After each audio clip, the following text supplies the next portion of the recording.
Muslimin muslimat yang dikasihi sekalian, mari kita teruskan bicara kita pada malam ini dengan menjemput tidak lain dan tidak bukan ahli panel kita yang kedua, yang berbahagia Ustaz Hasan Basri, mantan Ketua Penerangan PAS Negeri Selangor. Silakan berbahagia Ustaz.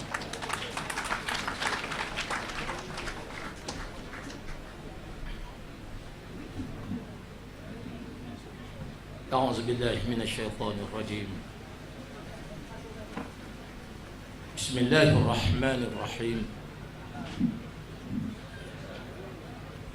السلام عليكم ورحمة الله وبركاته. الحمد لله الحمد لله الذي أرسل رسوله بالهدى ودين الحق ليظهره على الدين كله ولو كره الكافر ليظهره على الدين كله ولو كره المشركون ليظهره على الدين كله ولو كره المنافقون. اللهم صل وسلم على سيدنا محمد وعلى آله وأصحابه أجمعين. Terhormati lagi dikasihi teman dan sahabat saya Al-Fadhil Ustaz Yusufdin, pengurusi dan seluruh saf pimpinan kawasan rukun tetangga yang saya pernah berkhidmat selama 6 tahun, daripada tahun 1999 1993 sampailah 99, iaitu di Jabatan Perpaduan Negara Negeri Kedah sebagai pegawai perpaduan Negeri Kedah, dan dalam masa yang sama saya bertanggungjawab dalam menangani masalah ataupun disebut masalah sosial negara, pelan induk tindakan sosial negara. Dan malam ini saya bertemu kembali dengan teman-teman daripada kawasan rukun tetangga. Yang berhormat Datuk Dr. Muhammad Hassan Hadi, mantan Esko Agama Negeri Selangor. Terhormati lagi dikasihi yang berbahagia Datuk Aidil Ghazali. Tuan-tuan muslimin dan muslimat, hadirin dan hadirat yang dirahmati Allah. Alhamdulillah, pertama-tama mari sama-sama kita menyata memanjatkan kesyukuran yang tidak terhingga ke hadrat Allah Subhanahu wa taala. Dihimpunkan pada malam ini dengan tujuan dan matlamat tidak lain dan tidak bukan untuk memberi kesedaran tentang satu ancaman yang cukup besar yang dihadapi oleh umat Islam mutaakhir ini, khususnya di Malaysia, khususnya di Selangor ini. Walaupun kita menyadari jelajah kita, sama ada di Gombak, sama ada di Meru, sama ada di Shah Alam pada malam ini, besok kita di Bangi, lusa kita di Seri Muda, kemudian kita bergerak ke Ampang, walaupun kita sedar bahawa di sana ada halangan-halangan. Mereka membujuk dan terus membujuk supaya Ustaz Hasan Basri jangan bersama-sama dengan program memurnikan akidah.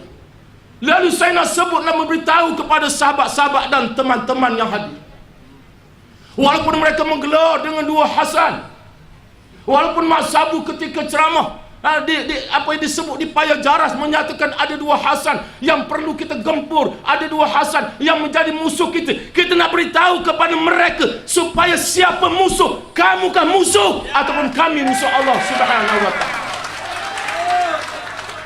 Saudara dan saudari, apa kepentingan saya nak menjaga Datuk Dr. Muhammad Hassan Hadi? Tidak ada satu sekelumit pun yang saya dapat.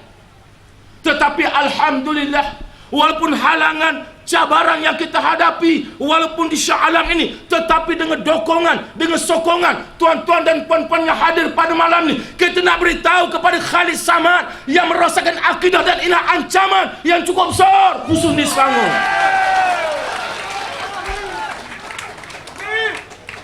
Saudara dan saudari, saya sedar saya naik pentas dalam jelajah Selangor ini. Saya sedar di sana saya berhadapan dengan berbagai-bagai cabaran. Sehingga ada yang mengarahkan, kononnya datang daripada PAS pusat, kononnya datang daripada PAS negeri, supaya mengharamkan Ustaz Hasan Basri berceramah di Selangor, seluruh masjid dan surau. Dan saya bersedia bahawa sesungguhnya saya nak beritahu apa yang walaupun saya tidak mampu untuk ceramah di masjid dan surau, tetapi paling tidak saya boleh ceramah di padang-padang yang seumpama ini, supaya menjadi kesedaran pada masyarakat bahawa sesungguhnya ancaman akidah adalah merupakan ancaman yang cukup besar. Saya baru terima satu SMS sekejap tadi membatalkan ceramah Maulid Rasul saya. Tiga tempat saya dibatalkan ceramah. Apa yang mereka bimbang dengan Hasan Basri? Saya bukan pimpinan yang besar.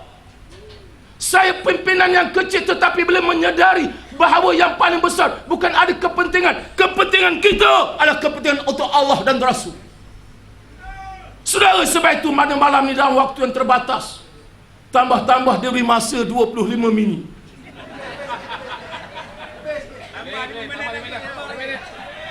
Tapi malam ni saya tak peduli, walaupun pengurusi memberi saya amaran, saya akan bercakap dan terus bercakap sampai saudara lena di hadapan saya pada malam.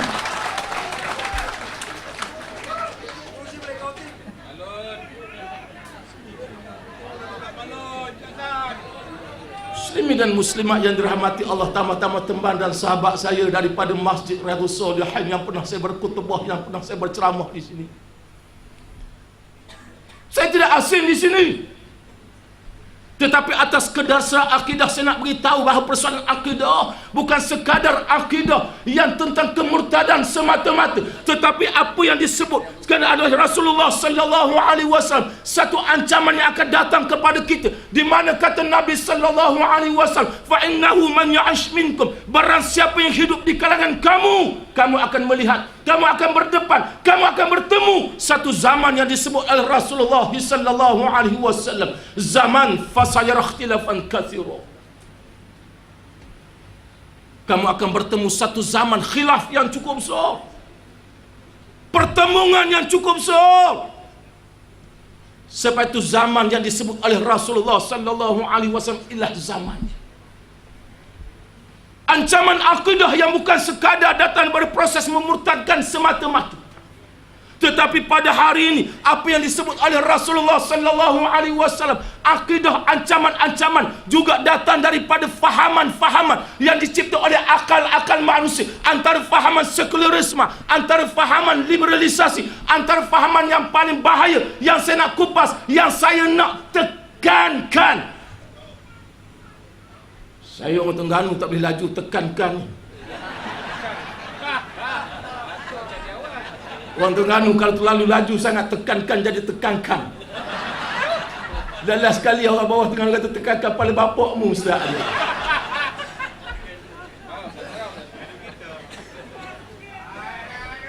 Saudara, satu ancaman yang paling besar yang saya nak tekankan pada malam ini, ancaman yang meliputi seluruh ancaman adalah satu ancaman fahaman yang merasakan itu fahaman yang saya sebut sebagai fahaman Anwarism yang telah meresap masuk dalam seluruh kehidupan kita pada hari ini. Sedarlah teman-teman saya, fahaman Anwarism satu fahaman yang boleh bertukar wajah di mana-mana sahaja. Bila dia bertemu dengan Syekh Dr. Sukardawi, dia bercakap soal Islam dan Islam. Ana anta sahabat-sahabat. Bila bertemu Israel, kita akan mendukung kerajaan Israel. Kita akan membantu supaya Israel menggunakan negara selamat yang menjadi isu yang terbaru. Kita lihat bagaimana ancaman Anwarism sehingga boleh mengiktiraf Israel sebuah negara yang pernah disebutkan oleh Allah Subhanahu wa taala musuh Allah Subhanahu wa taala.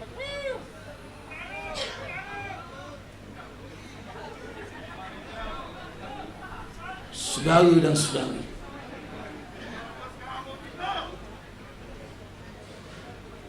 Duta Palestin ke Malaysia tadi menyatakan kekecewaan yang amat sangat di atas kebiadaban, keculuparan fahaman Anwarism apabila mereka nak menjaga Israel laknatullah.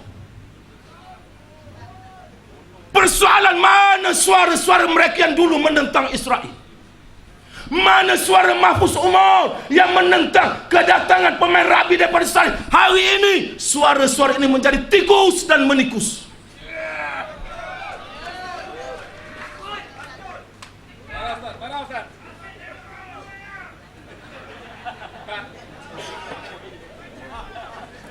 Bagaimana mereka boleh menyatakan Israel itu lalu nak menjaga Israel? Tentang Israel Allah sebut dalam Al-Quran, dalam surah.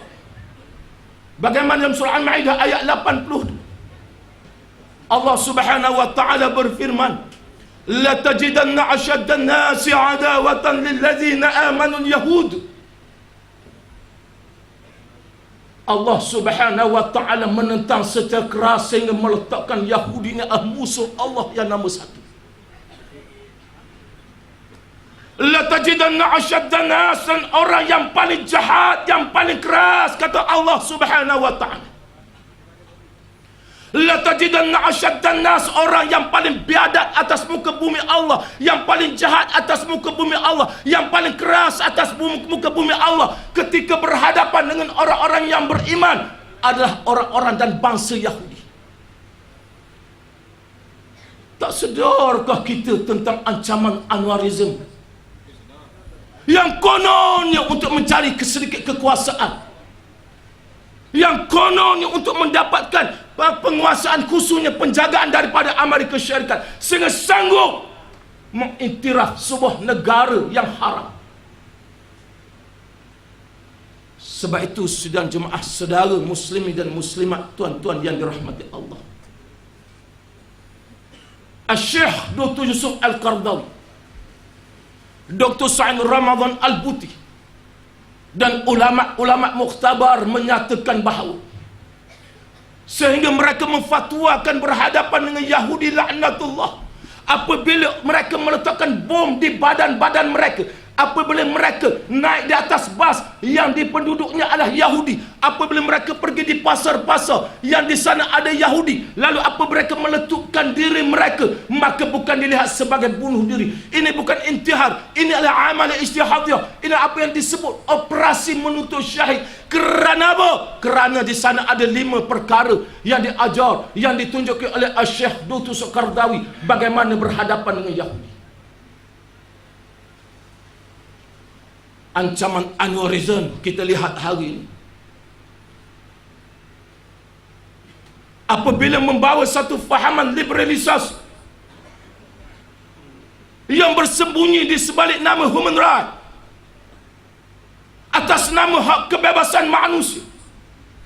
Sebab itu gagasan hak kebebasan manusia dia meresap masuk dalam semua sistem kehidupan hari ini, dalam keadaan kita sedar ataupun tidak. Dalam keadaan kita sedar ataupun tidak, liberalisasi menjadi ancaman yang cukup besar, yang bersembunyi di sebalik kalimah human right, yang bersembunyi di sebalik nama hak asasi manusia. Sebab itu hari ini apabila mereka cuba nak mengiktiraf, iaitu gerakan lesbian, gay, biseksual dan transgender, lalu kita lihat bagaimana ucapan fahaman Anwarism sehingga dia mencabar dan melihat akta 377B adalah merupakan lapuk. Kalau lapuk, maka bentanglah akta yang baru. Adakah lapuk kerana nak menghapuskan akta 377B tentang ancaman lewat, tentang masalah lesbian, gay, dan ialah kita lihat bagaimana kononnya atas nama hak asasi manusia. Ancaman yang kita lihat pada hari ini, kalau di Indonesia ancaman liberal ini mereka buat secara terbuka.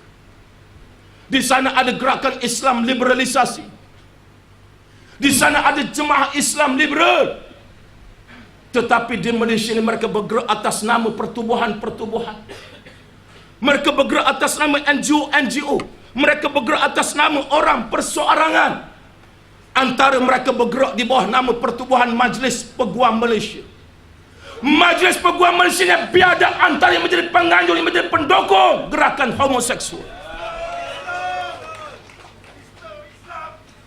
Mereka bergerak atas nama Suhakam, mereka bergerak atas nama SIS, yang kononnya nak beri hak kebebasan yang sama rata.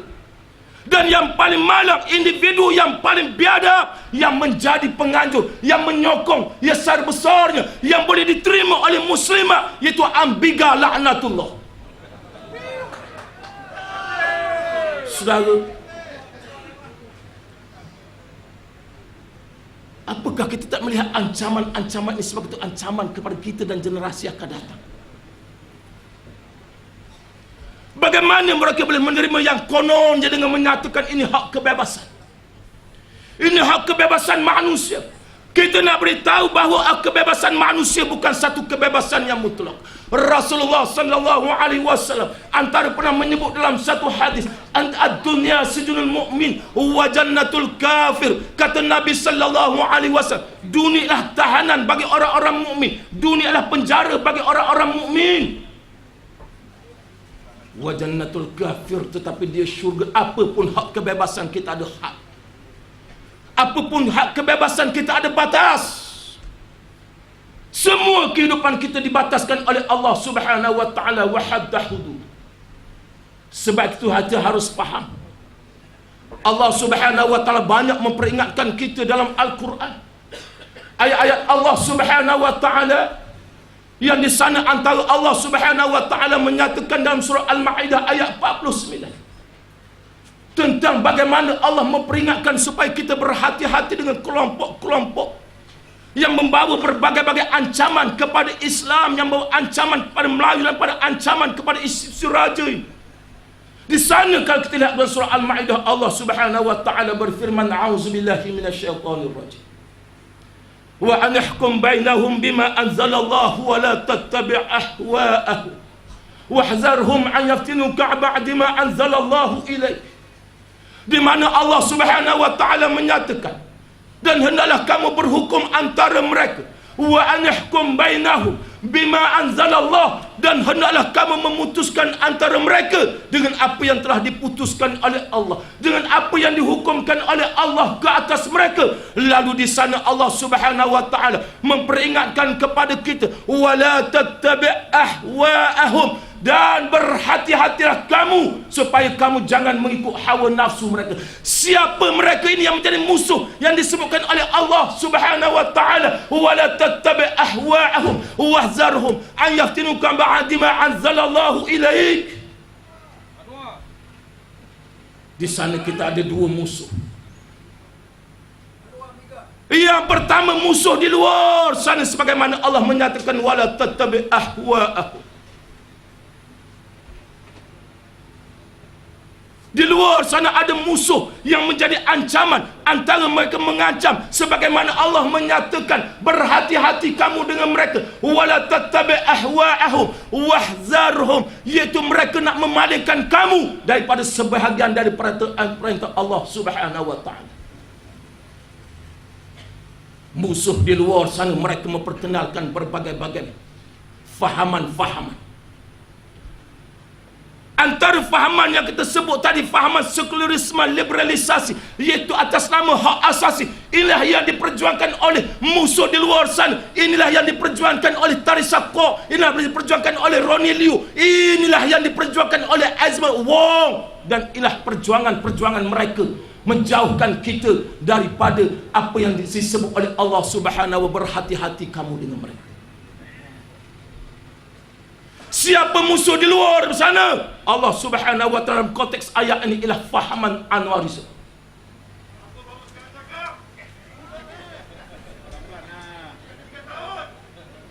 Sebab itu kita nak beri kesedaran supaya jangan kita membutuhkan perut, jangan membutuhkan mata, jangan kita hanya nampak Putrajaya, Putrajaya, Putrajaya, sehingga dia mengancam kepada ummah, sehingga mengancam kepada Islam, sehingga mengancam kepada bangsa Melayu, mengancam anak-anak dan bangsa kita di hadapan.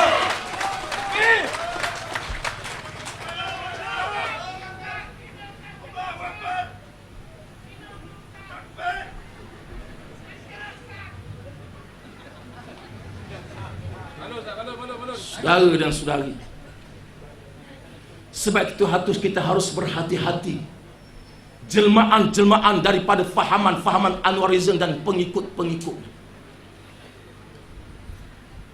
Kita harus berhati-hati dengan fahaman-fahaman akal atas nama liberalisasi yang dibawa oleh gagasan sosialis, yang dibawa oleh gagasan DAP yang nak menjauhkan umat Islam, sehingga apa saja atas nama human right, atas nama human right, sehingga bertumbuhnya iaitu rumah-rumah uruk di Selangor hampir 10,000 atas nama human right. Di mana-mana saja ada rumah uruk.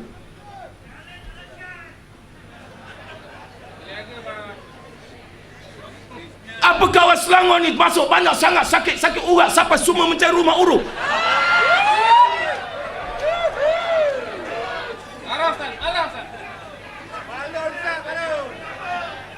Alang-alang celup pekasam biar sampai ke pakai lengan.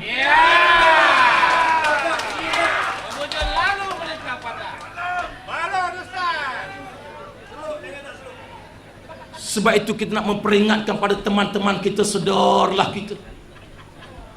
Kita berjanji di hadapan Allah Subhanahu wa taala. Kita balik pada dasar dalam perjuangan yang pernah disebut oleh almarhum Profesor Dr. Zulkifli Ahmad. Teman-teman dan sahabat-sahabat madah renung suatu ukapan yang disebut oleh almarhum Profesor Dr. Zulkifli Muhammad pada 4 Mei 1964 tentang ancaman kuman, ataupun disebut oleh teman dan itu yang berhormat tentang ancaman parasit-parasit pada hari ini. Wala tattabi' ahwa'ahum, dan berhati-hati kamu dengan jangan mengikut hawa nafsu mereka, iaitu musuh-musuh dalaman. Siapa musuh dalaman?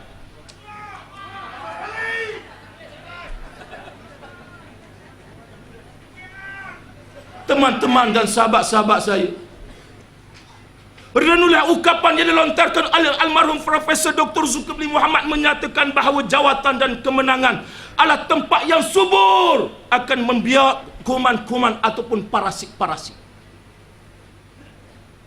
Mereka hanya nampak jawatan, mereka hanya nampak Putrajaya semata-mata. Dan inilah gambar yang dilontarkan oleh Profesor Dr. Zulkifli Muhammad. Dia tempat membiaknya kuman-kuman, parasit-parasit yang akhirnya membawa sengketa antara kita, yang akhirnya kuman-kuman ini menjadi anak-anak yang memecahkan jemaah kita kerana mereka melihat sedikit kemenangan di Putrajaya yang belum pasti bahawa mereka akan bergerak ke sana. Sebab itu musuh dalaman pada hari ini kita lihat banyak ancaman-ancaman yang dilontarkan. Yang kita harus sedar, kepimpinan ulama hari ini diancam. Apabila kepimpinan ulama diinjak, apabila kepimpinan ulama dihina, dipijak oleh Dr. Aziz Bari yang baru 2-3 hari mengenal politik, lalu mereka nak menginjak ulama-ulama PAS.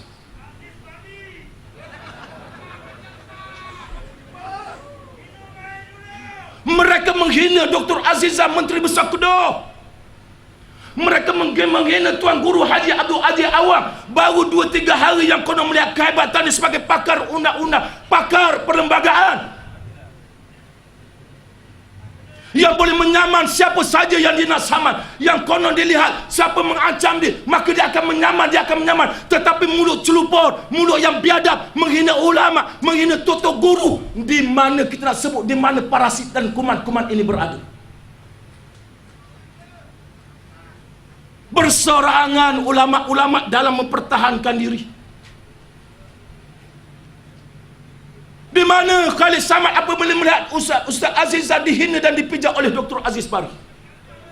Di mana Dr. Zulkifli apabila melihat Tuan Guru Haji Hadi dihina dan dipijak oleh Dr. Aziz Bari?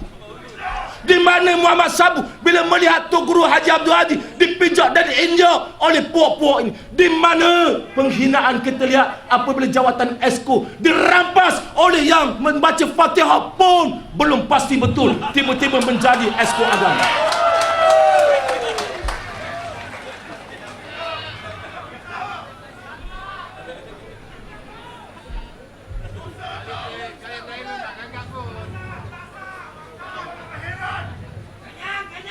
Dulu kita membaca kalimah Al-Quran, Qulillahumma malikal mulki tu'til mulka man tasha' wa tanzu'ul mulka mimman tasha' wa tu'azzu man tasha' wa tudhillu man tasha' biyadikal khair innaka ala kulli syai'in qadir.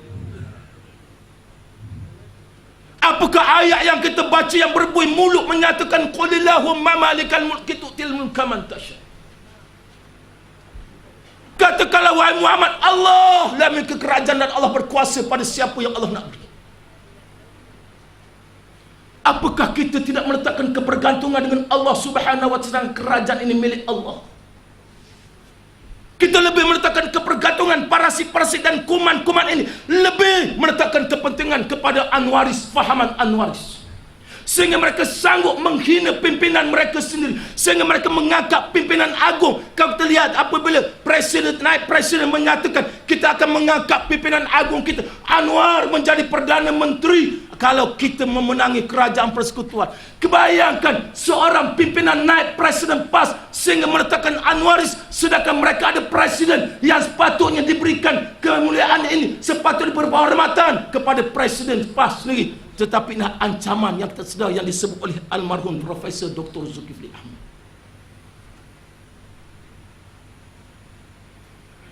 Saudara, sebab itu apabila ulama diinjak, kita bertanya di mana suara-suara mereka. Sebab itu kita harus faham, apabila Tuan Guru Haji Abdul Aziz Awad tidak bersedia untuk bertanding dalam pilihan raya akan datang, ini sebagai satu isyarat kepada kuman-kuman ini. Ini sebagai satu isyarat kepada parasit-parasit ini, tentang betapa kekecewaan seorang presiden, pimpinan ulama yang tidak dipertahankan oleh kelompok-kelompok kuman ini. Terkial-kial Menteri Besar Kedah dalam mempertahankan AUKU. Kerana apa mereka menentang? Kerana mereka lebih berkiblatkan kepada buku jingga, seolah-olah itulah dia kitab Anwaris dan Pakatan yang disebut tidak boleh disentuh langsung tentang buku jingga ini. Adakah buku jingga itu lebih besar daripada kalimat Allah? Sedangkan Allah menyatakan wa ja'ala kalimatal ladzina kafaru sufla wa kalimatullahi al-'ulya. Allah Subhanahu wa taala menyebut dalam surah At-Taubah, adapun apa yang dicipta oleh akal manusia, apapun dasar peraturan yang dicipta oleh akal-akal manusia, dari mana Allah menyatakan dia adalah rendah?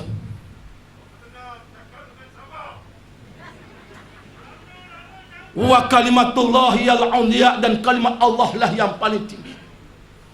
Peraturan Allah lah yang paling sempurna. Tetapi mereka lebih dan sanggup berkiblatkan kepada buku jingga, seolah-olah buku jingga itu tidak boleh disentuh. Maka diam kelompok kuman ini. Tetapi apabila kita menyentuh sedikit batang tubuh Anwar Ibrahim, apabila Datuk Hassan Muhammad Ali menyentuh sedikit, menyatakan janganlah kita berhimpun pada 901, jauh perhimpunan 901 dengan perhimpunan di dataran Tahrir. Bagaimana kita nak samakan perhimpunan kerana nak menjaga seorang manusia yang kita lihat di sana berbagai-bagai masalah, jauh langit dan bumi, kalau nak samakan dengan dataran Tahrir? Saudara dan saudara, inilah yang disebut oleh almarhum Profesor Dr. Zulkifli Ahmad. Maka kata almarhum Profesor Dr. Zulkifli Ahmad, bagaimana sikap kamu bila berhadapan dalam keadaan demikian? Maka saya mengajak teman-teman kita, kata almarhum Profesor Dr. Zulkifli Ahmad Muhammad menyatakan, maka berpeganglah kepada keikhlasan dengan menyutikan tujuan kepada dasar perjuangan, bukan dasar mementingkan suatu pihak yang akan mendatangkan ancaman akidah kepada kita. Maka kita lihat di sana pada hari ini, mereka konon mencabar kita.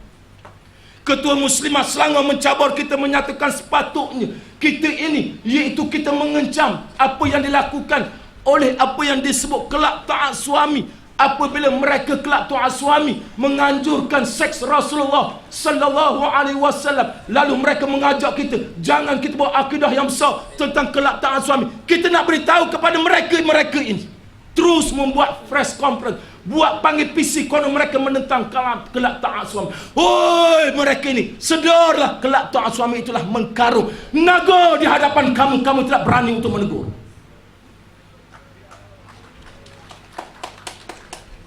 Maka saudara dan saudari, kerana keterbatasan waktu yang begitu terbatas, saya sedar walaupun ada beberapa benda yang saya nak sentuh, tetapi yakin dan percayalah, kewajipan menentang ancaman-ancaman ini bukan kewajipan kita yang berada di sini semata-mata.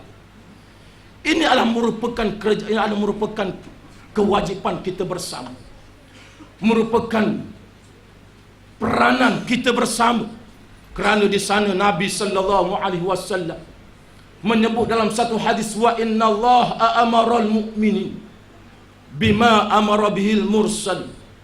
Sesungguhnya Allah memerintah orang-orang mukmin. Allah bertanggungjawab dan meletakkan tanggungjawab terhadap orang-orang mukmin. Allah meletakkan peranan kepada orang-orang mukmin, iaitu peranan, tanggungjawab dan kewajipan yang sama yang dibawa oleh para rasul alaihi salam tuassalam. Kelahiran Rasulullah sallallahu alaihi wasallam yang kita nak sambut antara untuk mengajak manusia mengesahkan Allah Subhanahu wa taala. Sebab itu kita hadir pada malam ni tidak ada niat lain-lain, kerana Allah dan Rasul. Walaupun kita sedar suara kita suara yang kecil, walaupun kita sedar bahawa apa yang kita bercakap pada malam ini, walaupun mereka kata tidak ada kebimbangan, tetapi kita nak beritahu bukan persoalan kebimbangan manusia kita cari. Yang paling besar ialah kita bimbang sebagaimana bimbangnya seekor burung ciok. Apabila burung ciok melihat api yang membakar Nabi Allah Ibrahim alaihissalam, apabila burung ciok menyedari di sana dia ada peranan, menyedari di sana ada tanggungjawab, lalu burung ciok mengambil satu titik air, kemudian dia lontarkan di atas api yang membakar Nabi Allah Ibrahim alaihissalam, lalu ditertawakan oleh burung-burung besar yang lain, ditertawakan oleh parasit-parasit, ditertawakan oleh kuman-kuman. Maka kalian sama akan tertawakan apa yang boleh dibuat oleh kelompok, iaitu third force ini. Kita nak beritahu mereka bahawa sesungguhnya kita mengambil prinsip burung ciok. Walaupun ia ditertawa oleh burung-burung besar yang lain dengan menyatakan mustahil api yang setitik air yang setitik mampu memadam api yang membakar Nabi Allah Ibrahim. Jawapan burung ciok menyatakan bukan persoalan banyak mana air yang aku bawa. Persoalan ketika aku dihadapkan di hadapan Allah Subhanahu wa taala. Allah akan bertanya, apakah peranan kita, apakah peranan saya, apakah peranan tuan-tuan dalam menghadapi ancaman-ancaman akidah yang datang dalam berbagai rupa, datang dalam berbagai-bagai bentuk, datang dalam berbagai-bagai fahaman. Maka paling tidak inilah kekuatan yang kita ada. Saudara tuan-tuan hadir pada malam ini pun sudah cukup dan mencukupi bagi dijawab di hadapan Allah Subhanahu wa taala. Sebab itu inilah kita cari, bukan kita cari apa-apa kepentingan. Aqulu qouli hadza wa astaghfirullahal azim li wa lakum. Assalamu alaikum warahmatullahi wabarakatuh. Takbir. Takbir. Takbir. Allahu akbar walillahil hamd. Ancu Anwar.